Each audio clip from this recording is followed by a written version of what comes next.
இன்னைக்கு வெள்ளிக்கிழமை சார். வாசர் கோயிலுக்கு போலாம். சரி போலாமே. கோயிலுக்கு பூஜை பொருட்களான பத்தி மாலை சூடம் பூ மாலை இதெல்லாம் வாங்கிட்டு போகணும் சார்.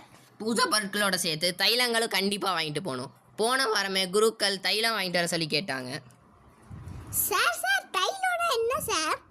தினமும் சுவாமிக்கு அபிஷேகம் பண்ணுறதுக்கு முன்னாடி தைல காப்பு சாத்திட்டு தான் அபிஷேகம் பண்ணுவாங்க. நம்ம சாமியை அலங்காரம் பண்ணுறதுக்கு பூ மாலை வாங்கிட்டு போய் கொடுத்தாலும் சில மணி நேரத்துக்கு தான் சுவாமி மேலேயே இருக்கும். ஆனால் தைல காப்புக்கு தைலம் வாங்கிட்டு போய் கொடுத்தா ஒரு நாள் முழுவதும் சாமி மேலேயே இருக்கும். அதில் சாம்பிராணி தைலம், சந்தனாதி தைலம், அருகம்புல் தைலம், துளசி தைலம்னு இருக்குது. இந்த அருகம்புல் தைலத்தை விநாயகர் கோவிலில் சாத்தலாம். துளசி தைலத்தை பெருமாள் கோவிலில் இருக்க எல்லா விக்கிரகங்களுக்கும் சாத்தலாம்.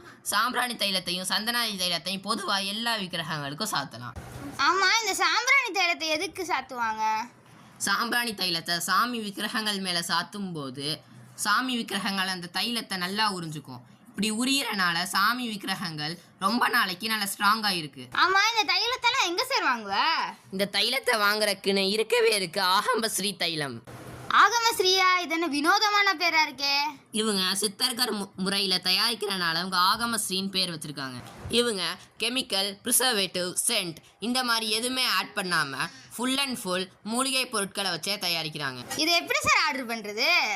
நம்ம ஸ்க்ரீனில் தெரிகிற நம்பருக்கு வாட்ஸ்அப் இல்லை ஃபோன் கால் பண்ணி ஆர்டர் பண்ணோம்னா மறுநாளே கொரியரில் வந்துடும். இப்போ நம்ம பிள்ளையார் கோயிலுக்கு தானே சார் போகிறோம். அப்போ ஒரு அருகம்புல் தைலமும் ஒரு சந்தனாதி தைலமும் உடனே ஆர்டர் பண்ணிடு. பண்ணிட்டா போச்சு.